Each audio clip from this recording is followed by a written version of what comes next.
It's 11:59 at Radio Free America, and this is Uncle Sam with music and the truth until dawn. Right now, I got a few words for some of our brothers and sisters in the occupied zone. The chair is against the wall. The chair is against the wall. John has a long mustache. John has a long mustache. It's 12 o'clock, Americans, another day closer to victory.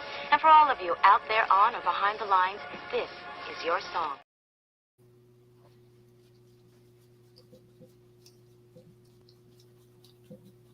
GearWebsites.com is your source for firearms-based playing cards and books. We also have mugs, shirts, and posters with designs that we've made live. Of course, we have patches. Every Friday is Free Patch Friday. We appreciate your support. Thank you for shopping at GearWebsites.com.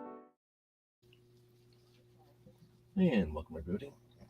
If my microphone is working, and we get started late. Sorry, I was commenting on a video, got myself distracted here. I had 20 minutes, and then you know what happens. You start to do something else, and then you figure out, oh, I'm late for what I was supposed to be waiting 20 minutes for. Don't knock over things. All right, so the little puppy co-host is awake and wiggling, so that's not a good sign. I probably should have taken him OUT before the show. I didn't think about that, but maybe he'll go back to sleep. Today we're going to be talking about power of content creation, hopefully. So I figured we've been chatting about some of the nuts and bolts, I guess, so to speak, some of the technical aspects of content creation over the last couple of weeks here. It's when I'm coaching and I don't get feedback specifically, questions or focus from people specifically on a question they have or something going on out there that we're reacting to or whatever, like SHOT Show or something like that, then what to include, what to talk about, what to reiterate so that we're not overlooking things. There's a lot to look at. So balancing the big picture and the specifics and not overlooking important or critical specifics is an issue. So I'll say thanks to everybody who's joining us live as people roll in. You can see the numbers jumping up on the screen here. And the people that are joining us on the podcast. I've been mentioning, I should probably have brought it up here. I've been mentioning in the last couple of shows that we moved everything over to Podbean. So you can still watch the show, I guess, listen to the show anywhere you want. iHeartRadio, iTunes, Google, Amazon, Spotify, wherever you want. There's a couple other ones, I suppose. But we moved everything to Podbean on our end just for a couple of reasons. One, we can afford it thanks to our Patreons, the people that make it possible. I always say that our servers and our software. The software, one of the things is this Podbean stuff. It's a service, I guess, more than a software, but kind of the same thing. But anyway, we were able to invest the money into it. And what that does is bring all of our podcasts to one place and we can see the statistics.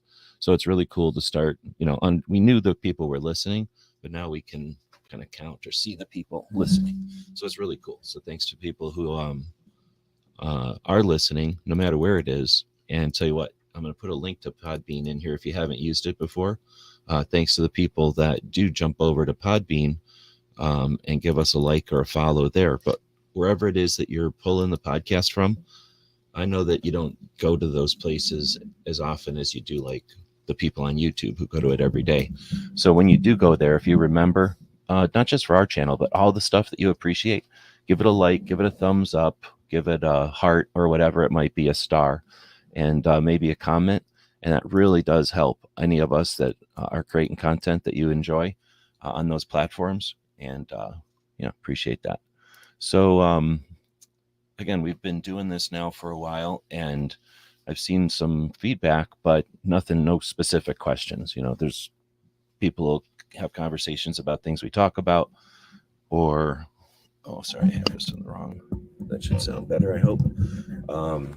Have us, they'll have follow-ups to stuff we've chatted about, but I haven't gotten really any that I can think of. If I am missing something, let me know, but I haven't got any suggestions or questions or requests, I guess, to do anything specifically. So as I'm over here trying to think of what we should talk about this week in the coaching show, the episode, I started to think about what we've already talked about and what's important that we might miss.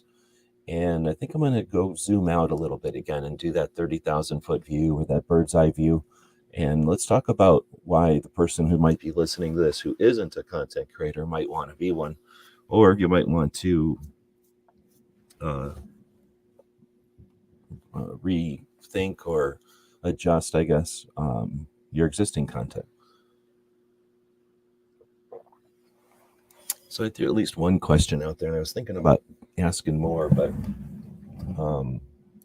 let's see what happens here. Like I say, I kind of screwed myself up by going over and answering or asking a question about lights, lights mounted on a handgun. So I've took myself out of the topic here for a little while, for about 30 minutes. Now I'm going to try to get back into it here, what I was thinking. But the first question I asked is, are you satisfied with where we are today? In the fight for 2A is what I'm thinking. So, if we were done, it would be one thing. If we were just reminding people, hey, remember we had this fight. We finished it last year. We finished it a decade ago. Don't forget. Hopefully at one point that'll be our message, right? At one point that'll be what we're doing. I don't think that's where we are. Some people are, of course, the fear mongers, the people that can't get enough. It's about to end. So those people are going to say that it's over, that it's already ended, and we're all just grasping at the last remaining pieces. So somewhere in that spectrum, you've got to figure is where we are today, right? I don't think too many people are going to be super satisfied with where we are today. I think I would challenge yourself. If you're super pessimistic, I think you can be satisfied with where we are today. We're certainly in a good place today. We have essentially a lot of freedoms, and it's 2024, and there's been quite a few efforts, tons of people, lots of money, lots of time invested to remove all of our freedoms, and we still have quite a few of them.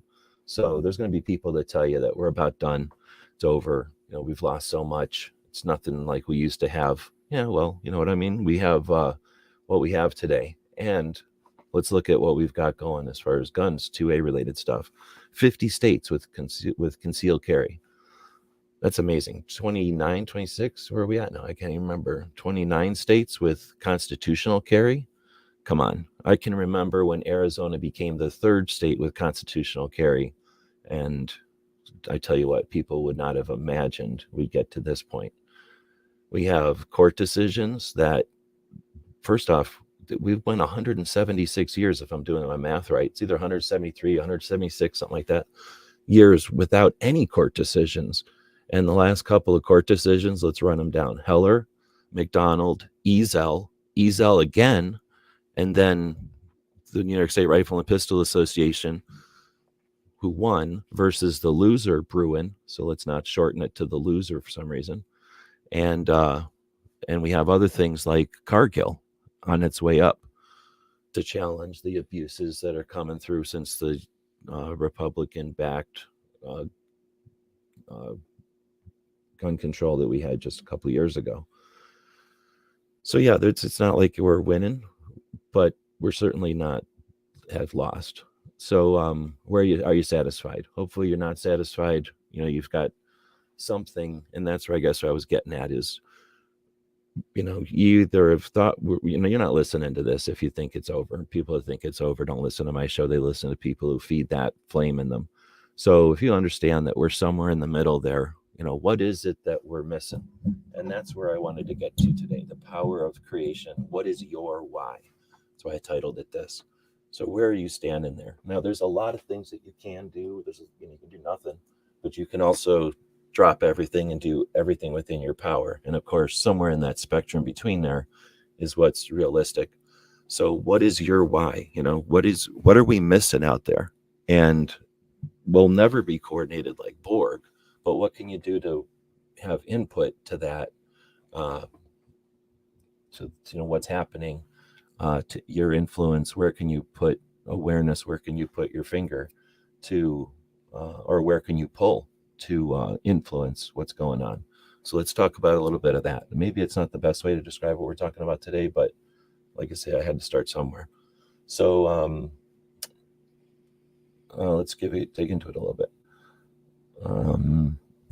And again, thanks to the people that are joining us live. Feel free to chime in, say hello. We'll go for about an hour today. We got about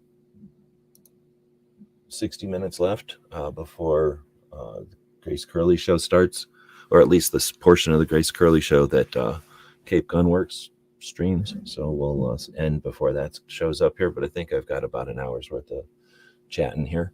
And if you're listening as a podcast, again, thanks for doing that, and leave us one of those stars or hearts or thumbs up or whatever when you're in there adjusting your podcast settings next time.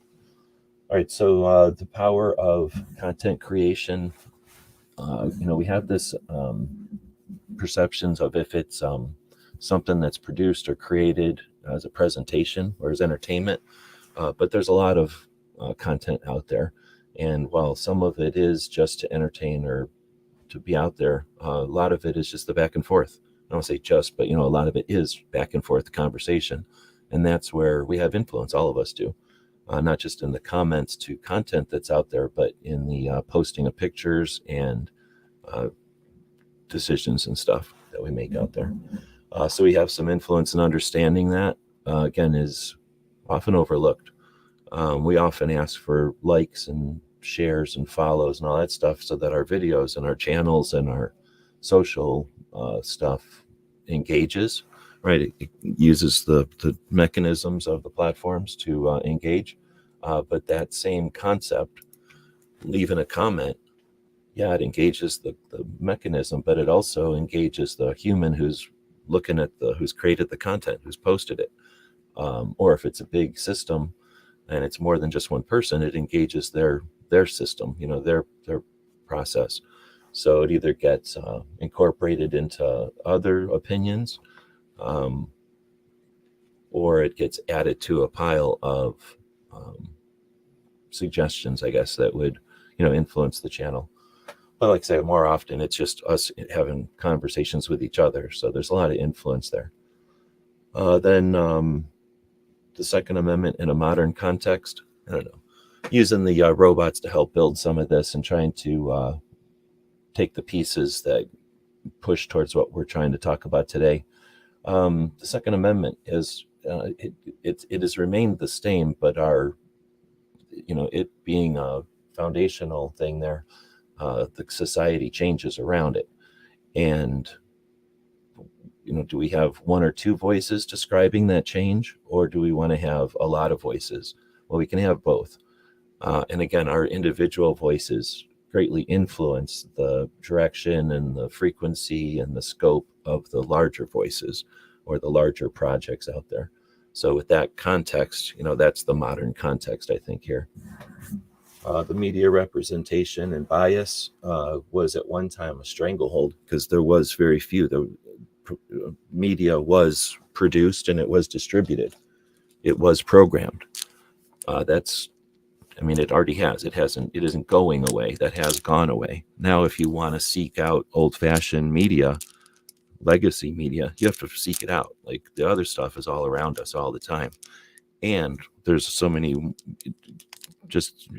ways to take part in messaging, I guess I'm going to call it. Content is the stuff, but how do you get it out there would be the messaging or whatever. There's just so many levels of that now that there's no gatekeeping. There's no stranglehold on that. Right. So then we get into the diversity of perspectives. And at this point, there's a lot of them, but we've got massive, massive holes. I'm going to take a second, since nobody's saying anything, to give me a chance to break here. I'm going to create a break and clear my throat, drink some of this coffee. Wish it was a little bit hotter, but I'll make do. And we'll say thanks to Foss. This will give me a minute to really cough here for a second. Foss made us these awesome commercials for the Gear website store. Sir, why are you in Barry's fishing net? He ran right into it. Get your stinking paws off me, you damn dirty apes.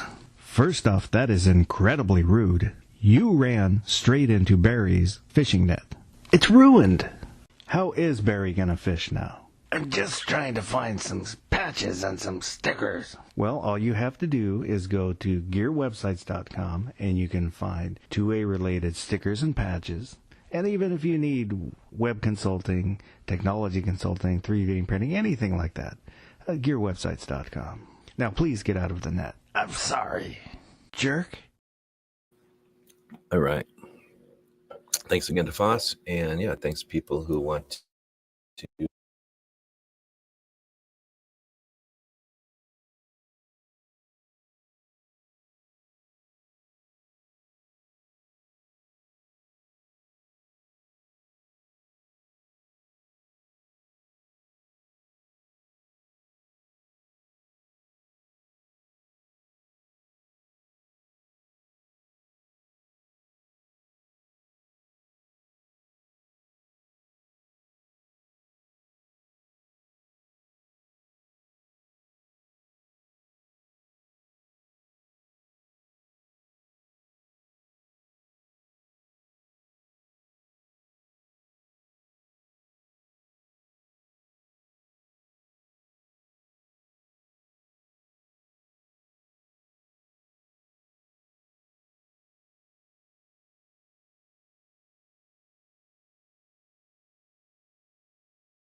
All right. Thanks to Krabby for letting us know.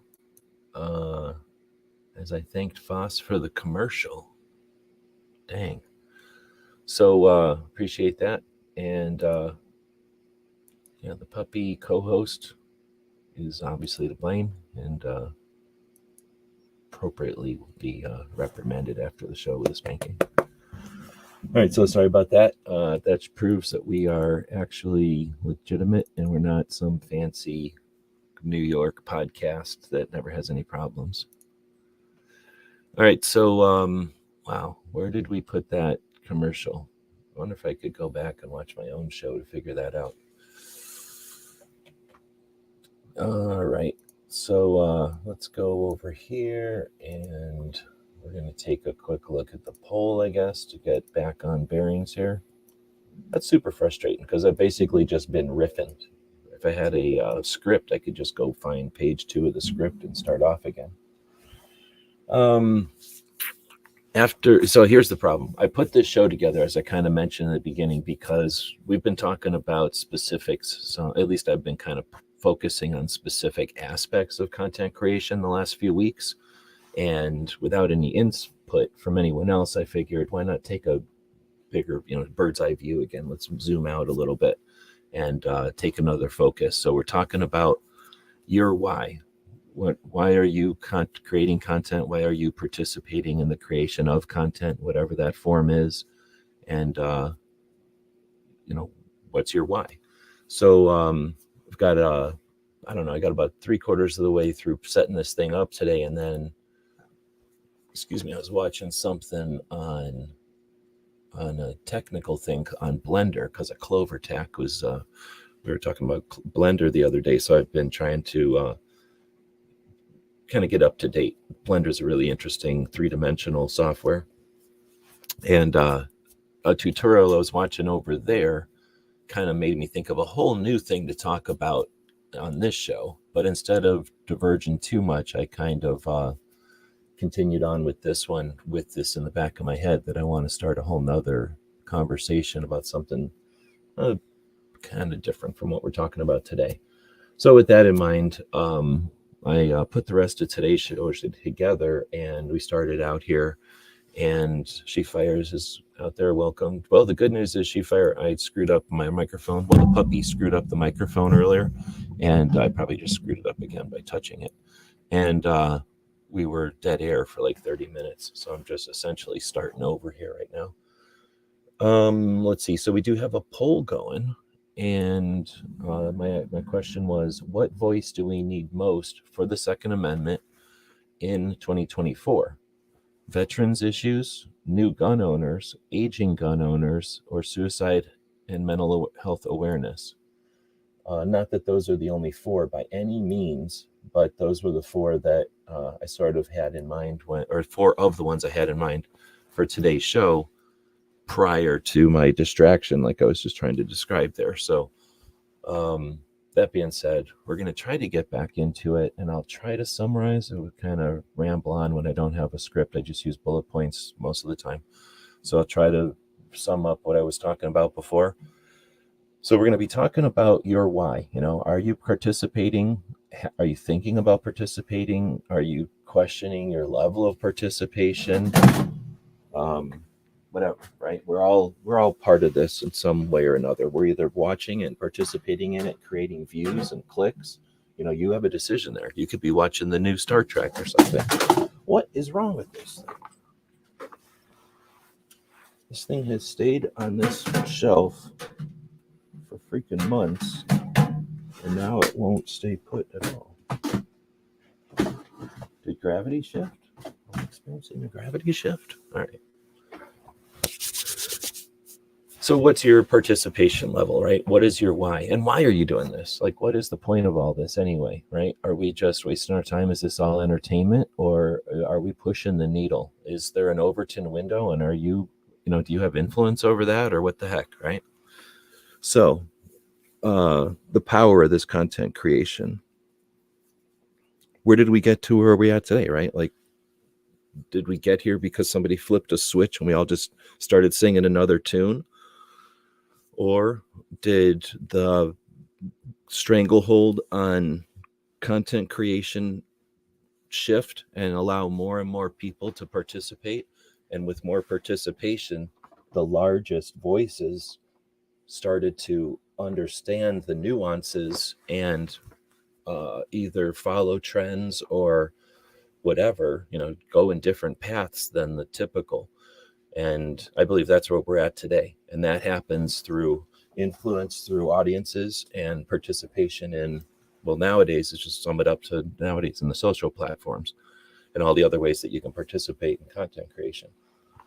Or, the barriers to create content have changed and been reduced so much that it's possible to do amazing things today, amazing things today, as simply as go into YouTube or something similar, because there's some better things than YouTube for this. There's some educational resources that exist, essentially online schools or online forums or online participatory things that are focused on helping people learn. So you can go find knowledge on the internet really quick. So if you have just a vague idea of something you want to do, it's easier than it's ever been, cheaper than it's ever been, faster than it's ever been to make a reality out of that. And if you ever want to do consulting on that, let me know. Like, you could have the craziest cool idea and you might find out that it's like 3 minutes or 3 hours or 3 weeks away from existing.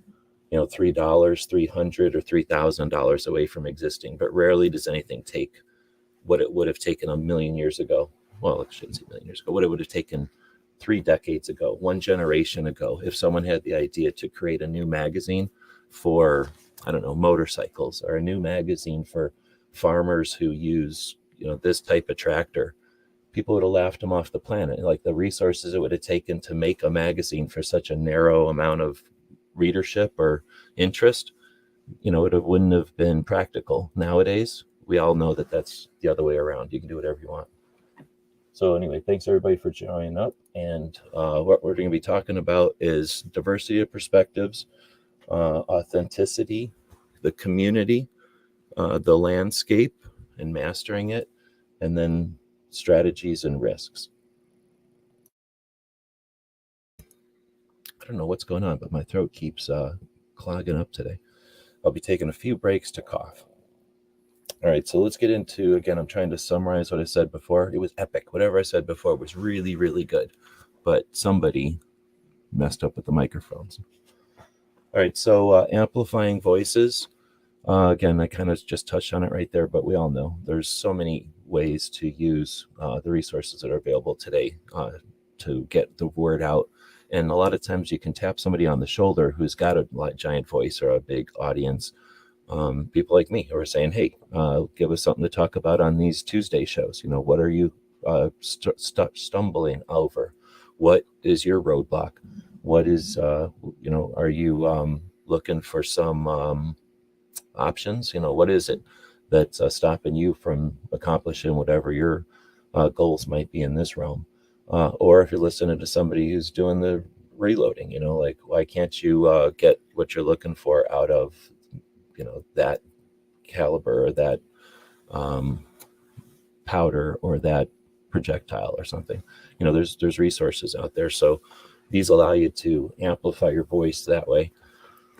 And let's see, to power the diverse voices in 2A. I don't know if I got into this one while it was still going, but I don't ever say what we need is, except for a couple of things down below here. But what I do try to offer is that, we're at the blossoming, we're at the I don't know what to call it, like a change. We had a few voices, we had 1 or 2 voices, then we had a few voices, and then we had many voices, and then it went to, what group of voices, because now we have everyone has a voice, literally, because you have the ability to interact with the internet. It's no longer like there's a couple of people who have the ability to put out content or data, or we have a few people who are participating in the creation of content. Now it's a two-way street. So the audiences do exist, and that is one criteria, one factor, but everyone has the ability to interact with the content that exists, but also to influence through ideas and through conversation and through either creating your own content or, again, being part of a panel or being a regular contributor in the comments. But we all have the ability to influence others in this realm or whatever. Let's see. So the impact of that, again, I kind of touched on it already, and I feel like I'm saying everything twice. So probably going to take longer to say all this than it took me the first time. So I'm trying to do it faster. But, how did we get to where we are? Nobody flipped a switch and we just got here. So this is all done through nibbles. It's all done through conversations. You guess what? Half the time you're talking to somebody on the internet, they are doing two other things. They're cooking dinner, they're running over and they're typing on the thing. And as they're running back over, the dog knocked something over, or the kid's asking them a question about homework. They missed whatever, and now they're hearing something every other word, right? Maybe they're 3 sheets to the wind because it's their evening, right? And they're about to sign off for the night, and you're their entertainment for you're their way of getting information filtered through what's important and what's not. But they're also having a good time because they're about to check out for the night. So your message isn't always getting across just because you said it. And both the people who are creating content and the people in the comments out there. So, right, we have this impact, but our impact is what it is. Then we've got strive to bring new perspectives to the forefront. What are we missing? I'm about to talk about some things I think are missing, but I'm not the only one out there who's paying attention. What the hell? Again, we're in a place where the number of content creators is more than ever, and the focus on issues is broader than ever. But it's not inclusive of everything. We're not catching it all, and we've got some massive gaps. Coffee break. Man, I wish that was a lot hotter. Strive to bring, so resisting division and fostering collaboration. I probably could go on about that, but we're already getting 45 minutes in with a big gap there, so I'll keep going. But obviously, there's lots of things to bring up here. This is all individual gumption, or what your interest is. There's a lot of people out there that are happy to leave these riffs and to profit or exploit those riffs. Address concerns. So let's talk about 3 of the ones that I think are important, and I probably should have. I don't know if I was live before, but I came up with a 4th one before as I was chatting the first time through here, and I probably should have written it down. If I said it live before, then please someone remind me what it was. But there are others here. By no means are these the only 3 issues out there, but when we talk about the diversity of perspectives out there, I think we're missing some stuff. First would be the aging population, for lots and lots of reasons. And I'm going to go through them again if I can, just because if I missed them before. The aging population, it's a massive rift that people can exploit, and it's easy and comfortable to just leave the rift there. But we miss a lot of just interest, the conversation, the knowledge that gets lost generationally when people don't communicate across the generations. The internet gives us the ability to really blend half the time I'm amazed how old or how young somebody is in the comments, because it's just never, unless it comes up, it never comes up, right? We're just all having conversations out there. So we have a lot of potential knowledge, I guess, and stories to get from folks who've been around for a long time. Also, the perspective of having been a gun owner for a long time, since many new gun owners, if you want to say there are new gun owners, are adult people who decide to buy a gun, as opposed to a person who's grown up with a gun. That perspective will eventually be gone. And that, I guess, understanding, or that comfortability or awareness, or just whatever it is, it's not that it's better or worse. It's just that it's not with every generation. So anyway, besides that, the aging population, the most important one is the NFA. NFA prohibits any other weapons. It prohibits short barrel rifles. It prohibits short shotguns, and it prohibits destructive devices from evolving to be useful for people who are aging through dexterity or strength or sight or other issues. Then you get into, so all that is an issue that the aging population, we need a massive voice over there. We need an AARP, we need a 2A ARP, right? Or something, not using AARPs for, stuff, but the idea of having a Second Amendment popular organization for the aging is extremely necessary. One, for fighting the NFA. Now, the aging population probably has some resources. Some of them are strapped, but a lot of them are strapped for cash, but a lot of them are, have prepared for retirement. So they've got time and resources, and they've got an interest in protecting themselves and their descendants from being at risk simply because of their age. Then you've got their ability to be active, as activists, I should say. Again, time and resources and interest, giving them something to do. They could sit around knitting all day. They could sit around putting puzzles together, or the puzzle that they put together could be, gaming theory for how to resist people like Bloomberg in the future. But putting that population to work for us would be an amazing resource and accomplishment. And then we get into, again, it's touchy, but I'm going to say it anyway, the aging population and suicide awareness options, and mental health awareness. It's touchy. Nobody wants to talk about it. It's easier to talk about it for people that ain't you or your parents or your kids even. But, we all get older, and our choices, have consequences, and the other side is definitely going to use the results of those consequences against us. I don't think get in more detail than that. Let's see, what other aging issues do we've got? The aging population probably wants to collect more, and probably wants to shoot more, and probably wants to reload more. So again, we're missing a big chunk here if we're not creating new calibers for them and creating new products for them, new channels, and maybe even new sports. AR Patriots out there, welcome. All right, so I think that's again, we're talking about why. What is your why? Are you an aging, right? Are you one of the geriatric 2A'ers? Are you a daughter or son of one?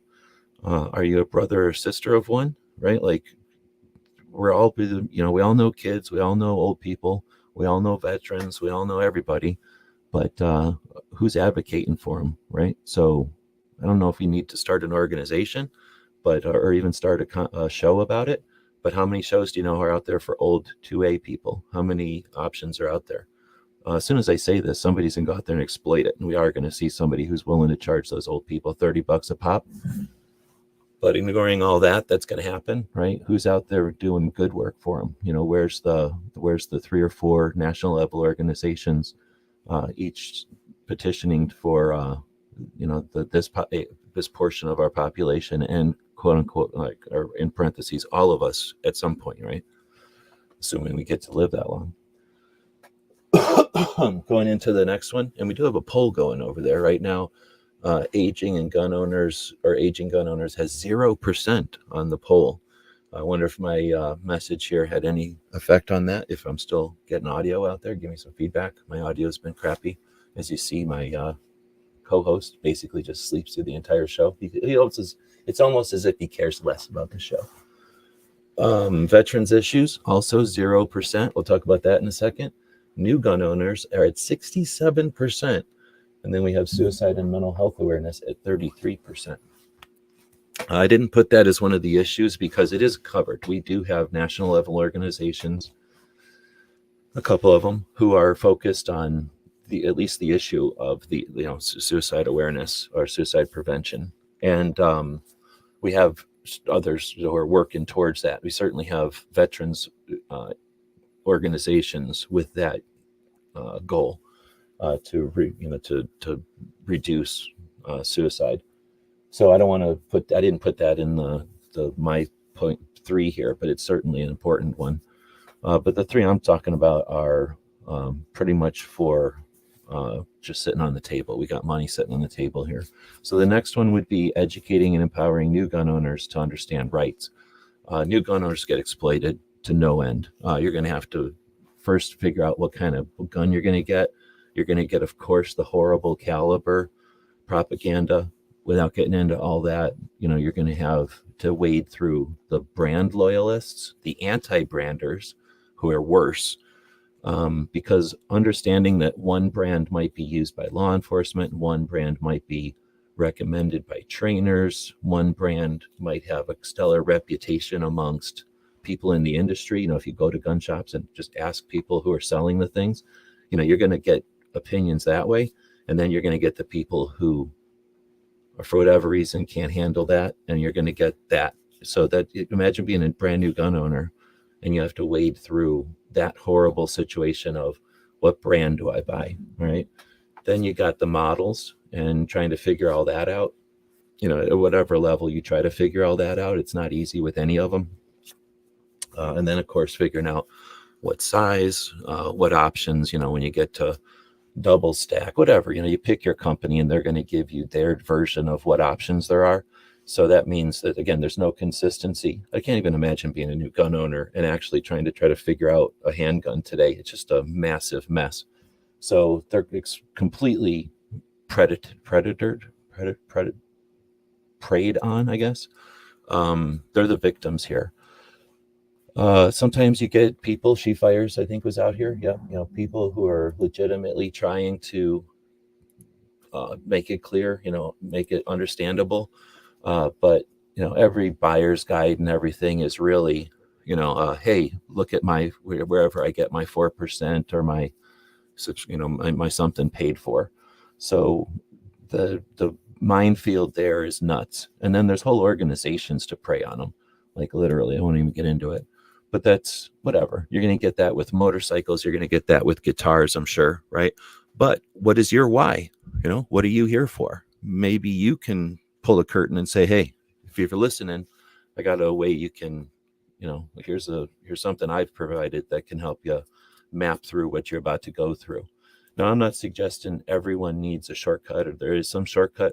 I'm just saying, what we're talking about today is, are you creating content, and who are you creating content for? Now, I don't think there are that many new gun owners. I think there's some new gun owners, but I think we're victim of universal background checks. And when they require universal background checks, that means that two individuals who want to exchange firearms with each other have to go to a gun shop and create a 4473. And I haven't seen evidence that the NSSF is discriminating between that practice and a brand new gun owner. So we all know that a new gun owner is going to buy a gun. Okay, that's pretty much an obvious statement. Then they're either going to become a multi-gun owner or they're done. I guess it's a third possibility. They might sell their gun. They changed their mind and they got rid of their gun. Either way, right? There's one of very few options. So how many people do you know that sell their gun right away? I don't know of any either. So there's probably some people that keep their one gun. And I'm trying to think. I don't know everybody. So let's say 30% buy one gun. Is it 50? Who cares? Whatever it is. It's some percent buy one gun, right? So then what? What do those other people do? They buy another one and another one and another one and another one. So we get a bunch of 4473s, because if they're new, they're either buying them in a state where you have to buy them that way, or they're just not aware that you can buy them other ways, or they're not being counted if they're buying them other ways. But I'm not convinced that that's not just the normal 17 gun owners buying 170 guns, because we all want 10 guns. And if a new gun owner is an adult, guess what? They got money. When I was a new gun owner, I had a wish list that was longer than all y'all's wish lists as grown adults, because I was a kid and I didn't have any money. And I got to buy one gun, and then I got to save up for a second gun, years later buy a third gun type of thing. Nowadays, an adult gets into guns. You think they just go to the store and buy one gun? Come on. They're not going to the store and buying like 4, 3, whatever they can afford, 10. Come on. So new gun owners? Yeah, I know there's new gun owners. I just don't think there's as many new gun owners as everybody wants to wish there was. I'm not trying to be pessimistic. I'm just trying to be an alternative to the every 4473 is a new gun owner theory. But still, again, what's your why? those people that are the new gun owners, and leaving them or guiding them, or I don't know, whatever. Maybe you're one of them. Documenting your way through owning guns is epically useful. Did you ever see someone do that in 1970? I didn't. You ever see somebody do it in 1980? Nope. It was just a given. Like, you grew up with guns, or else maybe you got into them. But if you got into them back in the 80s, you probably didn't say nothing. You just acted like you've been into them because nobody really talked about it. Nobody had this meta awareness of being a gun owner, right? We went and talked about stuff at gun shows and shit, but nobody sat around talking about, like, I remember when I was a kid and we owned guns. Like, it just didn't happen like that. There wasn't a need to. We weren't under attack. We didn't feel like a type of person. Oh, you're a gun owner. We were just like, oh, you're a screwdriver owner. Oh, you own a vacuum. It wasn't, nobody thinks of themselves as a gun owner until all of a sudden you're accused of being a gun owner. And then you have to worry about being a gun owner. Anyway, I'll move on without ranting here. Thanks, everybody. Hopefully my audio's still working. I probably should just check my audio. So anyway, all right. So advocating for inclusion of veterans issues, voices in 2A discussions. And by no means do I mean only veteran suicide here. We have more insight than ever to the long-term consequences of concussions and traumatic brain injuries of different types, of dealing with traumatic stress. You don't need to call it traumatic stress disorder anymore, because a lot of people have traumatic stress and it is not a disorder, or it does not have to be a disorder. It's only the very chronic cases where it gets debilitating, and that's not the case. So we can normalize the conversations about this stuff. But there's other veterans issues out there, like the transitioning from service, like the working for the government and getting out and using those skills and in interesting ways. There's the veterans that are helping each other to transition out, and then you throw the health issues in there that are beyond that, like the physical health issues, and we start to get back into some of those issues that I'll get into with aging. When you get into skeletal issues or muscular issues or any other types of issues that could be alleviated with tiny firearms, or firearms that are in a different shape, firearms that allow you to use something like an electric button instead of a trigger. We don't live in the olden days. We could start using things besides tasers that use switches. So when we get into veterans issues, we're leaving a hell of a lot on the table, not to mention empowering the people who, again, are either transitioning or dealing with issues from anything from societal to family to health to mental or whatever. So what's our why? What's your why? What are we leaving on the table? And I'm only mentioning 3 here, hopefully giving you some spectrum here with these 3, instead of dismissing them as old people or veterans or new gun owners, right? Like, think about what other stuff I'm leaving on the table here, and how we can involve each other and get more, not just diverse, but stronger. It's a basket weave. It's a fabric.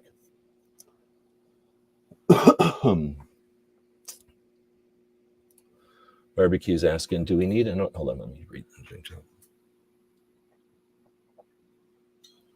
Barbecue's asking, do we need an organization to advocate for more advocates?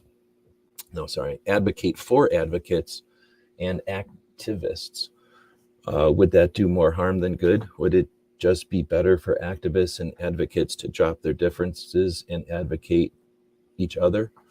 That'll never happen, because we're all humans and there's too much of us. So 1, we can only do so much, and 2, we screw each other over too often, or we do things that we don't appreciate, right? Like, what if somebody doesn't like veterans, or like there's a lot of people that hate police and they want to, they would never do anything for the police or anything with the police. So, do you want to have to tell everybody what they got to worry about and what they got to appreciate? So it's just, that gets into too much. But, just like in a tapestry, every strand doesn't have to touch each other. The ones that do touch interweave and become stronger, and those might lead to others. So I think associations and scale, right, gives us the ability to all be on the same side without, we can all be on different places on the rope pulling in the same direction. But as far as an organization to advocate for advocates, I mean, unless you're just setting me up here for a volleyball thing or whatever, I think that's, I don't know if it's critical, but it certainly would be useful. We've seen some state level or some national level organizations suggest that they're going to do it and not.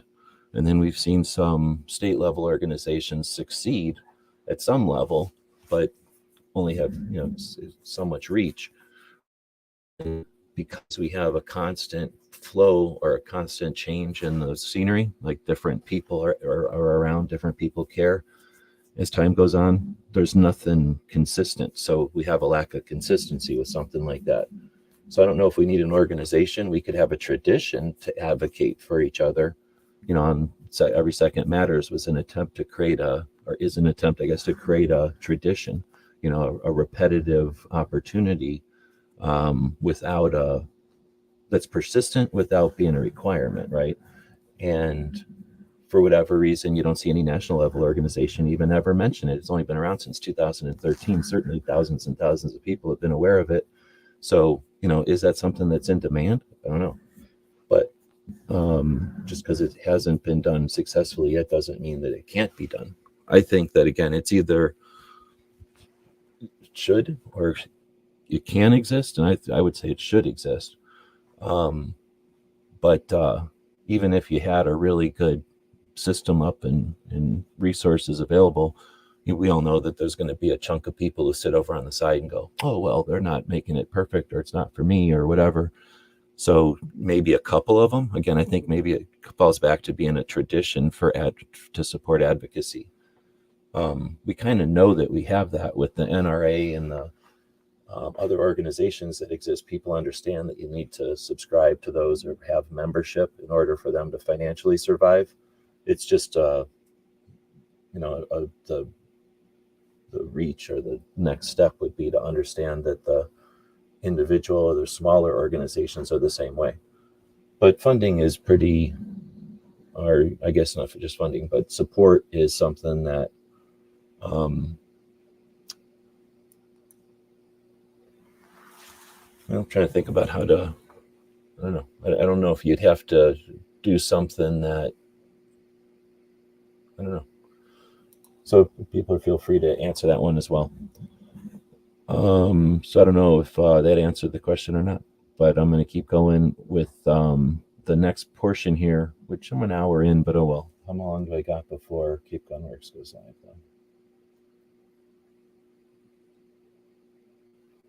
How do I got? I don't even see my own stuff. There we go.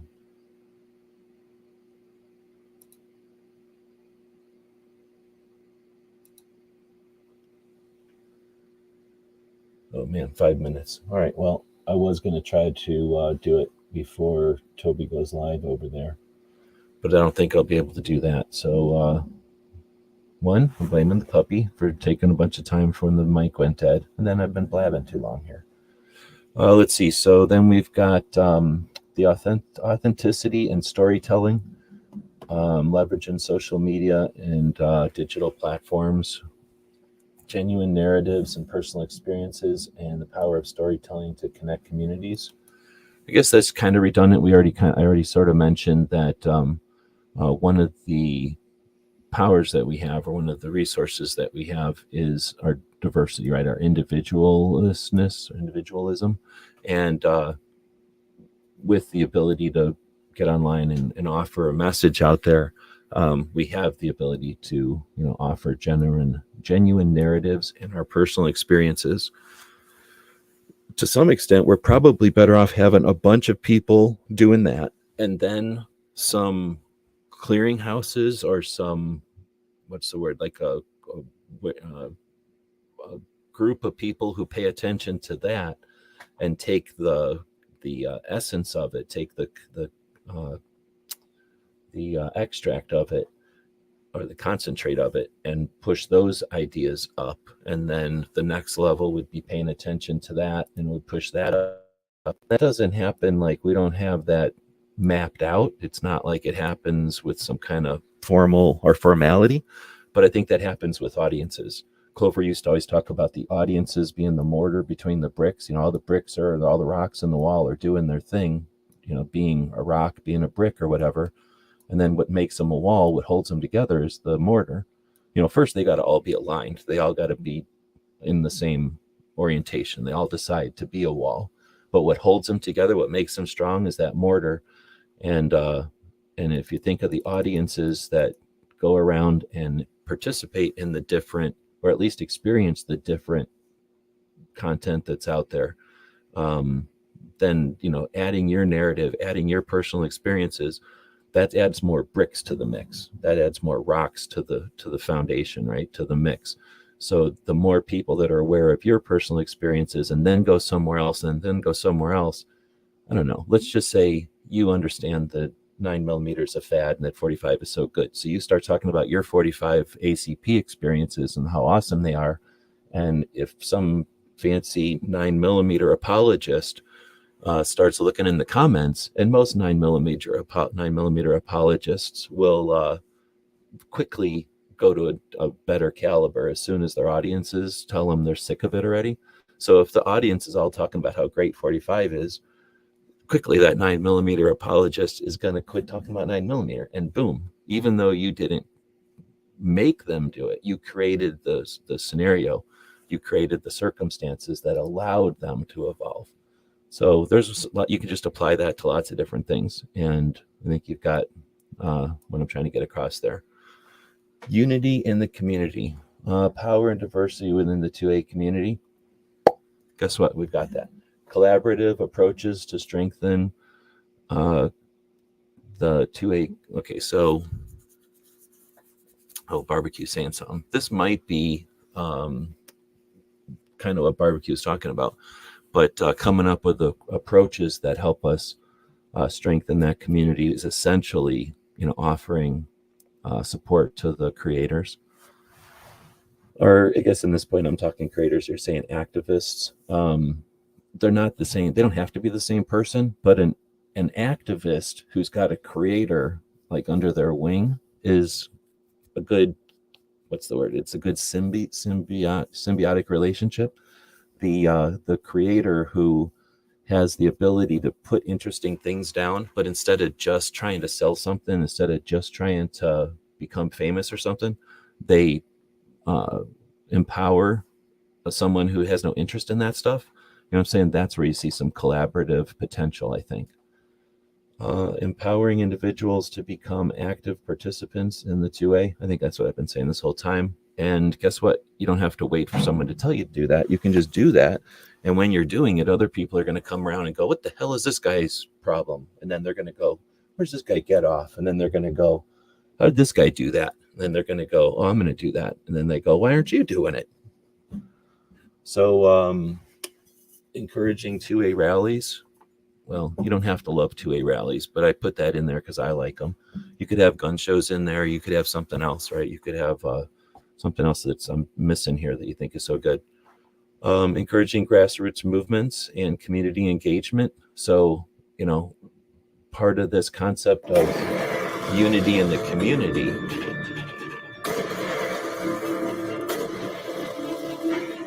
it's rude of him to start his show when I'm trying to quirk him. All right, well, so we'll make this quicker than longer, I guess.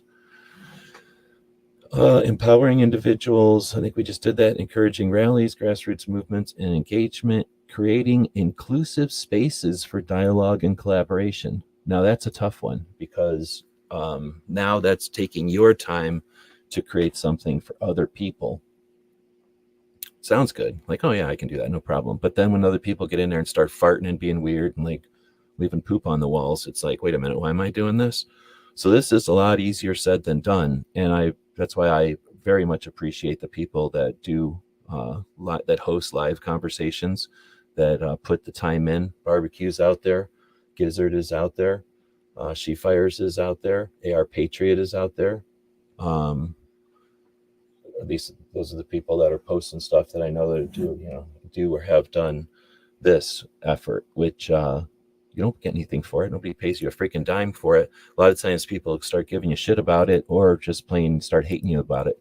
So this part is difficult, but this, I mean, at least is my opinion. You could fight me on this one or come at me, but this is where it all starts. The tavern, right? The conversation that sparks the disruption or whatever that starts it all. That's what happens. Is that doesn't just happen. People don't just all, we're not Borg. We don't just have the queen disseminate to us or some sort of goal comes around and we all absorb it. This happens through conversation and whatnot. So again, what's your why? What are you doing? Like, do you have to do what somebody else is doing? Did you have to do what somebody already did? Or can you start doing something and see if it works? Yeah, you're allowed to do that. Half the cool shit that's out there is somebody that just started doing something to see if it would work. Let me go over to Cape Gunworks before they get too far into it. Give them a thumb up. Recommend that you do the same. Toby's from Gun Shop in Massachusetts. Massachusetts is already got gun laws and they're under attack. What do I have?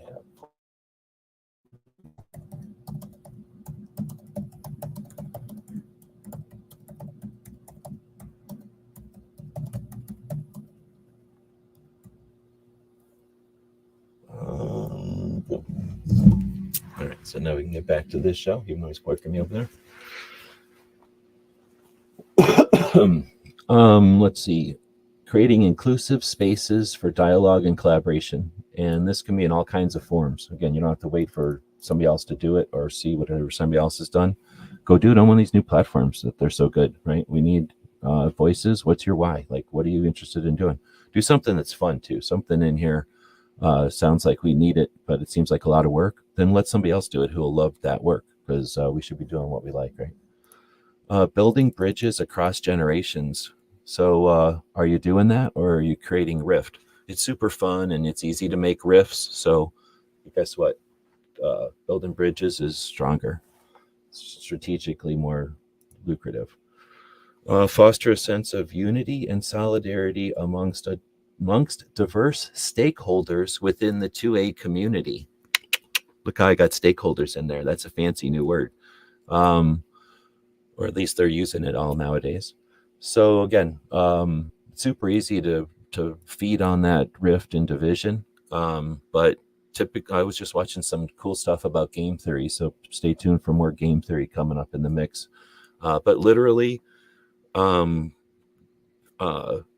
mathematically, it's better off. We are better off working together than we are as individuals. So there's always going to be outliers for sure. And working together doesn't mean we have to each change each other's stuff. It just means that, like those bricks in the wall, they just allow themselves to be in the same wall and not scattered amongst the dirt or whatever for no reason. Strategically having a few giant boulders in the dirt and in addition to the wall might be a good idea. So I'm not saying everybody's got to be a wall or nothing, but you know what I'm trying to say here. Mastering the evolving landscape and preparing. Let me go over to what Barbecue is saying over here. He's been saying stuff. Not trying to say, yeah, my worry is that if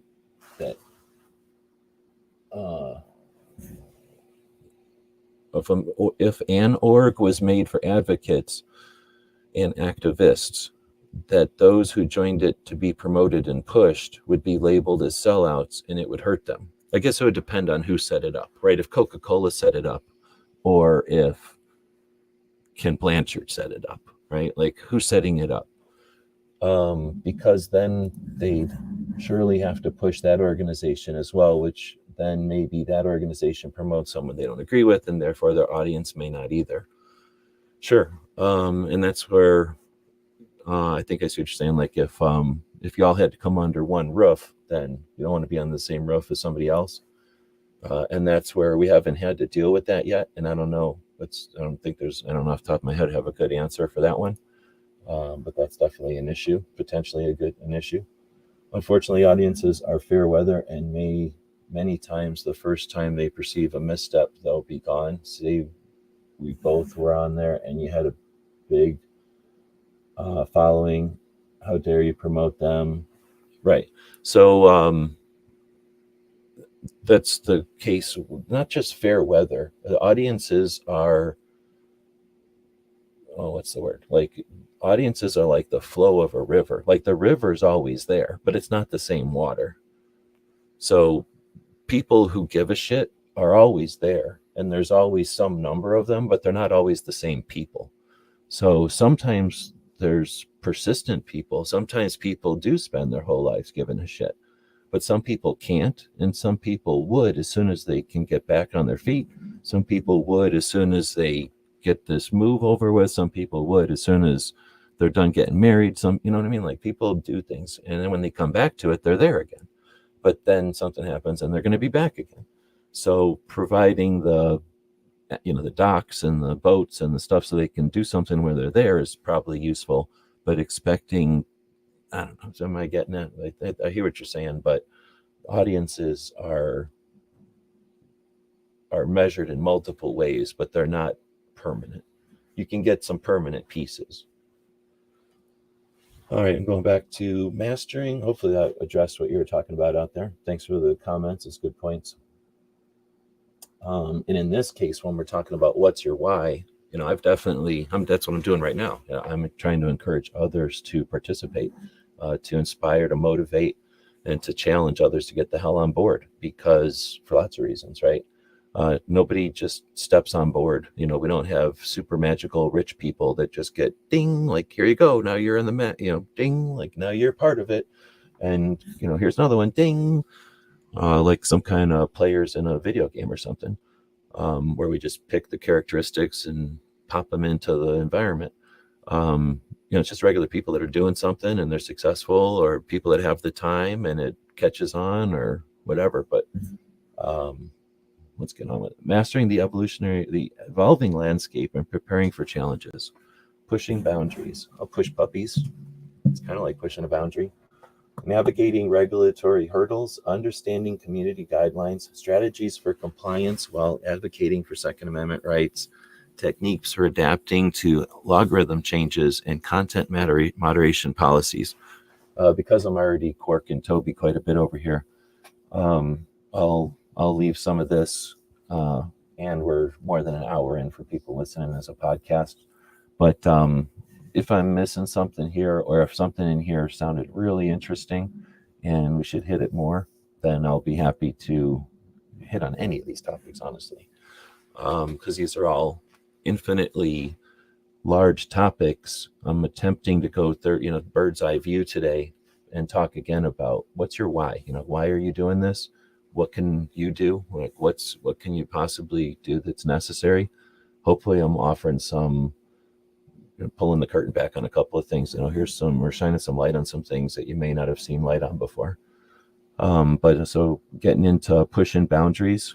Again, I talked about some groups, some parts of our community that are not necessarily represented, but there's other ways to push boundaries. Barbecue was talking about creating resources for advocates or helping advocates, pushing boundaries in other directions.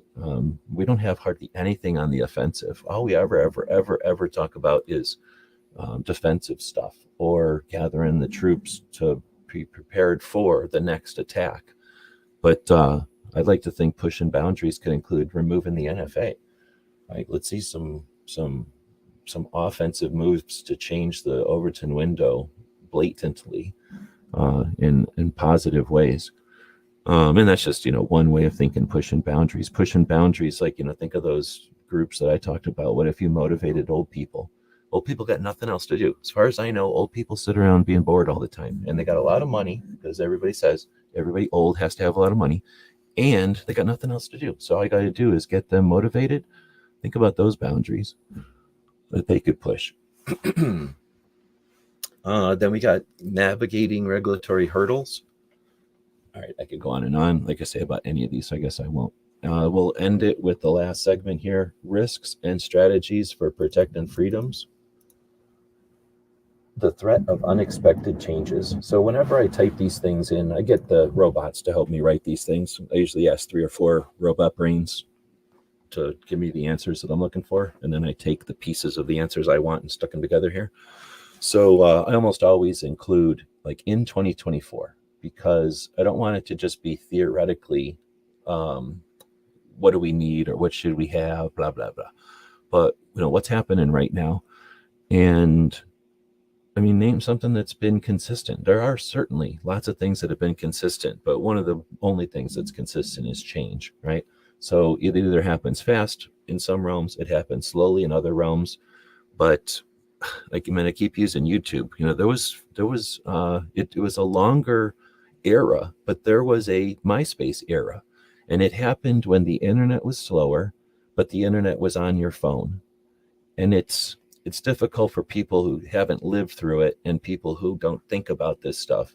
But we lived in the late 90s and early 2000s. Everyone understood what the internet was. AOL and Netscape and those early online things let people kind of taste what the internet could do. And then the internet was at like a clunky computer on a telephone line. And then it went to text messaging on telephones to smartphones. And I won't get into every little step there, but, going from cell phones, which were those flip phones that we could text each other on. And that was all of a sudden we were texting each other on cell phones. That's where texting comes from. It's from cell phones. And then we put that on the computer later, but computers, nobody was going to sit down at a computer to text each other. The only people texting each other on a computer were those of us who worked on computers all day long. We text each other all the time. And then we would text each other on our phones. Regular people text themselves on each phone. Cell phones smartphones come along. The internet comes onto there. That's when MySpace happened. The internet was slow. Internet on phones was slow.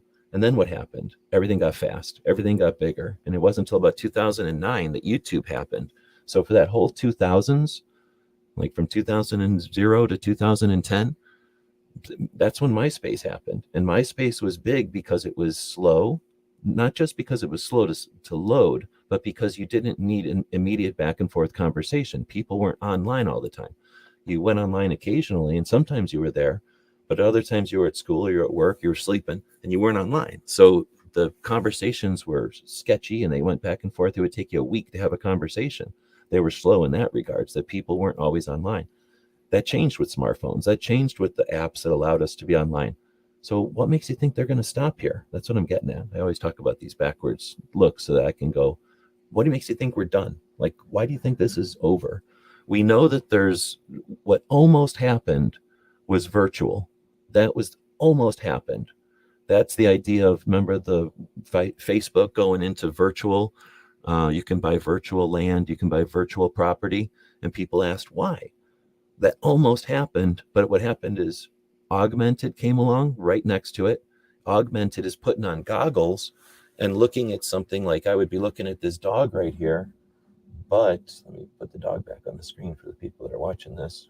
I would be looking at this dog right here, but I might have a heads-up display over here that told me the dog was hungry, and a heads-up display over here that told me this is the end that the food goes in. Heads-up display over here that said this is the stinky end, so that it would let me know on top of, augmented on top of my, like a heads-up display, I would see more information about the world. Think that's never going to keep going? And then we have, but what happened is AI came along, and you don't even think about augmented reality anymore. You don't think about virtual reality anymore. But virtual reality is happening, and it will happen. Augmented reality is happening. We will see that. We're moving to the next level. So threat of unexpected changes should be, going back to the what we started ranting about here, this threat of unexpected changes, there's just change. That's the only constant, is change. Surf that change, like be ready for that change, be anticipating that change, and value where we're at today. We live in an awesome time today. Don't let anybody tell you it's doom and gloom. Let's see, unless they're making money off the doom and gloom, it's just ridiculous. Like, but even the people, there's some real money in doom and gloom right now. Adapting to cultural and technological changes. I think I kind of just mentioned a lot of that right now. So hopefully this is inspirational and motivational. And if you need instructional, come back, check out the shows the last couple of weeks. If you have a specific question about something you're doing, website stuff is awesome. Phone stuff is awesome. Collaborating stuff, what Barbecue was talking about, how to support, motivate, and give resources to activists. That would be an awesome topic. So I'm down for whatever. Try to do it consistently on Tuesday afternoon, morning, so that people can show up and keep it on my schedule. I'm able to keep it in my schedule because of our Patreons. They make it possible for us to spend time on projects like these. I have 3 big servers that cost money every month. There's some software, and then the time. So I have stuff on the table right over there that I could be doing that actually would make me money right now. But I'm taking time away from that thanks to our patrons, the people that are capitalists that subscribe to what we do. Most of them is $5 a month. So essentially buying me a cup of coffee. Maybe some of them, very few anymore, are the $25 a month, but it's much appreciated. That's essentially buying me lunch once a month, is what a lot of people think of it as. But in reality, it just accumulates and allows me to pay for 3 servers, a bunch of different software that allows us to get the information that we put out there. And we don't just put it out there, we're putting it out there to archive so that hopefully it becomes those bricks, that accumulation, so that as people try to find stuff that's found and it's not so, covered with ads or useless garbage that it's distracting. What you're looking at on the screen is our posts. The reason there's no ads on there, the reason there's nothing distracting on there is those Patreons. So thanks to those folks that make it possible for us to do what we do. Now, if you're not into subscribing, if you think that's not interesting or you're not a fan of it, we do have a store. So we'll end it with a commercial for our store. And again, thanks to everybody for joining us live. All those people in the podcasts that are listening out there. We talked about Podbean earlier. And now we'll recommend that you head over to listen to Toby over at Cape Gun Works. He does a segment of the Grace Curley show every Tuesday called 2A Tuesday. People call into her show, and he calls in and answers questions, answers the questions. But he also has a conversation going with the people in his YouTube show, so it's definitely worth your time. Tomorrow he'll have another show, and we go live before that one to be the pre-show as well, and we'll talk about Instagram. And again, thanks everybody for listening. We'll be back tomorrow. Where did my button go? This is the puppy's job to push this button. GearWebsites.com is your source for firearms-based playing cards and books. We also have mugs, shirts, and posters with designs that we've made live. Of course, we have patches. Every Friday is Free Patch Friday. We appreciate your support. Thank you for shopping at GearWebsites.com.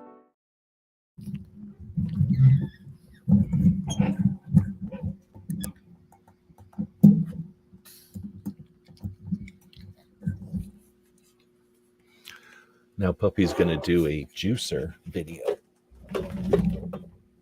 Get to work.